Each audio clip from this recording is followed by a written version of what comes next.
Welcome back. All right, so if you were cheering for a home team tonight, you didn't have a good night. First game, of course, between Winnipeg and Pittsburgh, and now these two. The difference being that if you were going to a game in Anaheim or you're going to a game in San Jose, you kind of know what you're going to get at this point, don't you? That being said, it doesn't make these results easier to take. Also, I am wearing a Kansas City Scouts jersey because last time I wore the reverse retro of the New Jersey Devils, I saw comments about how it looked like Florida's jersey, it looks terrible, and what's with the colors. And it's a throwback to Kansas City / the Colorado Rockies as well. So the striping is different on the New Jersey Devils throwback, but it's the same colors. All right, so we're going to start things off looking at feels like an autopsy between New Jersey and Anaheim. So it was Vanacek versus Gibson. Early press by the Devils. Hamilton has a net feed. That's cleared out. Lots of whistles in the first 3.5 minutes. It crawled to start this one. Ducks press at 4.5 minutes. Couldn't get to the net. Palat has a net drive. That's defended. But the Ducks are turning it over. And this was a problem they had in this one. Shots are 3 apiece at 7.5 minutes. Both teams were defending well until, the dam's going to burst, right? Hamilton buries his own rebound. The assist to Mercer and McLeod at 8:02. Woods then denied on a breakaway the next shift. So Anaheim's defense living up to its billing. Since I did that video where I talked about them having the worst goals against average in the league, it has gotten progressively worse. So like their Worcester, I guess? Sure. Not Worcester. Worcester's in Massachusetts. So, Tatar has a shot deflect out. The shots are 8-3 for the Devils at the half. Henrique to Terry near miss. The Ducks are stuck on 3 shots. And then Jesper Bratt at 10:53 buries one on a fast break. Goes 5-hole. Graves and Severson with the assists. So it's 2-0 in favor of New Jersey. Devils take a penalty during a press, so that gives the Ducks a power play.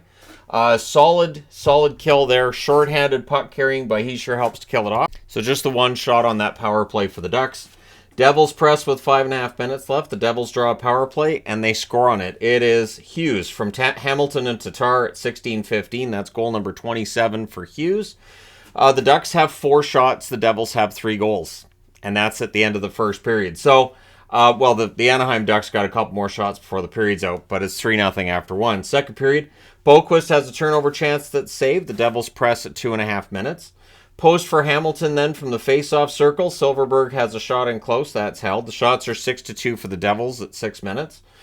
He sure has a rush chance. That's blocked. Jones fires one wide as the Ducks press. We had a fight between Smith and Carrick. I think Carrick was trying to fire the guys up. Ducks get a power play out of it. Zegras has a shot that's blocked. Vanacek holds. Terry has a shot saved as the power play comes to an end. And then Bratt scores one on a wraparound from Hughes and Severson at 11:59. Jones nearly answers on a rush. So for Hughes, at this point now, he's hit 51 points at that stage. He would end up with .52 before the night's out. The record for points in a season for New Jersey is 96.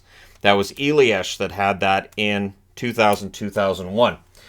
Devils press with 7 minutes left, but on a takeaway and a rush, Henrique ends up getting a goal. It was a nice pass by Terry to set that up at 13:35. So the Ducks are on the board. It's 4-1.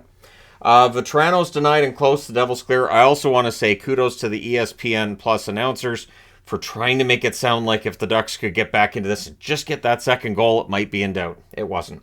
Vetrano's denied and close, though. Devils clear. Ducks have some momentum since the goal. With 1:22 left, the Ducks draw another power play. Shattenkirk has a blast that saved. His next shot goes wide. Things get punchy at the horn, and an extra penalty is given to Anaheim, so that makes it 4-4 to start the third period.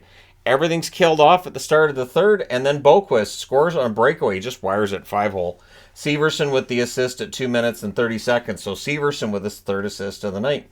More turnovers by the Ducks. The shots are 7-1 for the Devils at 6.5 minutes. I didn't even put who had 7 shots because I didn't need to. I was like, I'm not going to forget that. Devils press at 8 minutes. Terry fires one high in a rush.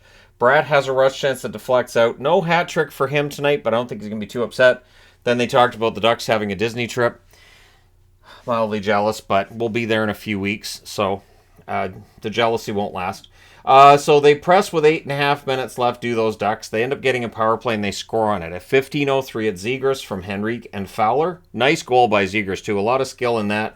And 26 seconds later, Hughes gets it back. He scores from Sharangovich at 15:39. That makes the score 6-2. Mercifully for Ducks fans, I stopped taking notes at that point. So 6-2 is your final. 27-12-3 now for New Jersey for the Ducks. 12-27-4. So records that are basically opposite of one another here. Shots in this one: 12-6 New Jersey in the first, 16-16 in the second, 11 apiece in the third. Final shots: 39-33 for New Jersey. Power plays: New Jersey 1 for 2, Anaheim 1 for 4. The hits: 22-21 for New Jersey. Vanacek saves 31 out of 33. Gibson saves 33 out of 39. And now the Devils move on. And we'll see how they do from here. But they are one of the best road teams in the league, if not the best. All right, last up is Edmonton in against San Jose. And you see the Cobra Kai magnet here and not here because the difference in this one was more than 4 goals. Has to be a 5-goal difference plus for it to get a no mercy magnet. Campbell versus Kakinen in this one. Early Sharks power play. Carlson has the shot that's blocked. There's a shorthanded rush by McDavid. That was saved. That's killed off. 2 shots allowed on that power play. Barrie has a blast that's saved. The Sharks cleared out. Sharks press at 4.5 minutes. They're kept to the outside. Shots are 4-2 for San Jose at 5.5 minutes. It felt like this game might end up being closer than I had expected, and it ends up being more lopsided than I had expected. Shot blocking by the Sharks. Nieto fires one wide on a press. Hyman then fired one wide on a break. The Oilers press. That draws them a power play, and they score on it. It's McDavid, who maybe he will get 50 and 50. Maybe that's coming. Scores from Draisaitl and Barrie at 10:59. And it's a wrist shot. It's his 26th birthday. Happy birthday to him. And there's his goal. Oilers press for more. Kakinen solid as the Oilers have some momentum. Asamont has a hit that draws some cheers. About the loudest cheers I heard tonight from San Jose fans. The Oilers press, and Kostin. One goes in off of his skate from Hyman and Desharnais at 18-14. For Desharnais, that is his first NHL point. Kudos to him for that. 41 seconds left. The Sharks get a power play. It's rescinded because it's a self-inflicted one where Myers' stick hits himself in the face. The ref is told that he sucks. So, logically, I can only assume San Jose fans wanted Timo Meier to go to the penalty box for hitting himself in the face with his stick. That is the only logical... Yeah, that's the only logical... And you're going to say, well, somebody caused him to hit himself in the face with his stick. Yeah, but still, he hit himself in the face with his stick. Anyways, so it's 2-0 Oilers after 1. I got a kick out of that when they were like, ref, you suck. I said out loud, you want them to throw Meier in the box? I'm confused. So second period, you stop hitting yourself in the face. All right, Nieto couldn't bury one on an early press from in close. As the Sharks down 2-0, know that they need to get on the board here, right? Hyman's denied. They were post away from 3-0. The Sharks do clear it out. The shots on net are 3-1 for the Sharks at 5 minutes. I'm clarifying that because the Oilers did have chances, just not hitting the net. The Oilers get a power play. The Sharks had to kill this. I put that right there. They have to kill it, and they don't. It's McDavid again from Draisaitl and Ryan Nugent-Hopkins at 8:22. That makes it 3-0. And for McDavid, that's 2 goals on his birthday.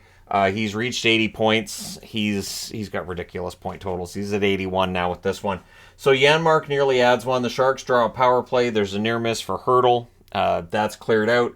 Then there's a near miss for Bonino as well. There's a shorthanded rush by Janmark. He's denied. And then Nugent-Hopkins isn't. The assist goes to Janmark. It is a shorthanded goal at 13:07. The Oilers then finish the kill.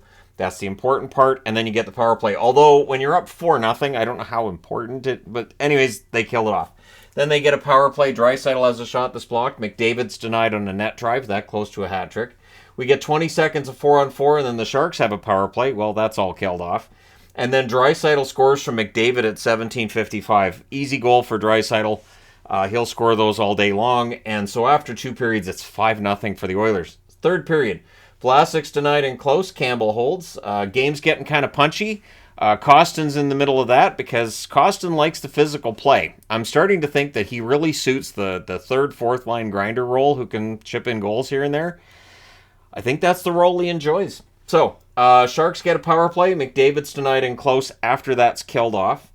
Shots are 6-3 for the Sharks at 6.5 minutes. The Sharks press at 8 minutes. They're kept to the outside, though. Really good defense by the Oilers at this stage. The Oilers have a 2-on-1. That draws a power play. Broberg has a shot that's held, and the Oilers are resting their first unit. I got a kick out of Jack Michael saying, this is where the first unit's coming on. I thought, no, you're up by a lot. You don't need... they're playing again tomorrow night, and then as soon as it was somebody else who came out. They started with the second unit, and then other guys came out who are not normally on the power play. Then he said, well, I guess they're resting them for the game tomorrow night against Vegas. That's not going to be an easy game, so it makes total sense to rest McDavid. Hat trick would have been great, but you're more interested in tomorrow night's game once you're up 5-0. So that power play's killed off. The Ducks press afterwards, but the Oilers get another one. It's Puljujarvi from Nugent Hopkins at 12-14. I only have 6 of these magnets, these big Oiler magnets that I like so much, but I only have 6. So they're from stickers that came out in the 90s, vending stickers. And so the Ducks, the Devils, and the Oilers are all I only have 6. And so they had to score a 7th. So that's why this is different, and it drives me nuts. McLeod scores from Fogle and Holloway at 12:46. Holloway was granted the assist later on. So technically he's shown as the primary on the app, which doesn't necessarily mean it's accurate. I've seen them put the name of the secondary assist as the first name listed and vice versa. So it's whatever. But yeah, this is one of the most lopsided games I've watched this year. And remember, I'm watching this one too. This was more lopsided, I thought, than that one. You look at the shots. The shots in this one aren't that lopsided. It's just the score is really lopsided. Scoring chances were but this was a disastrous game for San Jose. Lindblom would break the shutout. He scores from Benning and Gadjevich at 15:02. He taps it in 5-hole. So Campbell was close to that first shutout as an Oiler. It does not happen tonight. Barabanov then had a wraparound. That was blocked. Can I say the Oilers held on for a 7-1 game? I don't think I can say it with a straight face, so I'm not going to try. The Oilers 23-18-3 with the win. For the Sharks, 13-24-5. The good news for the Sharks, it only counts as one game. The shots in this one, 12-9 Edmonton in the first, 15-8 Edmonton in the second, 14-9 Edmonton in the third. Final shots, 41-26 for the Oilers. Power plays, Edmonton 2 for 4, San Jose 0 for 4. Normally I say that was the difference. Tonight I'm not going to say it because it really wasn't. Hits are 29-10 for San Jose because Edmonton had the puck so much.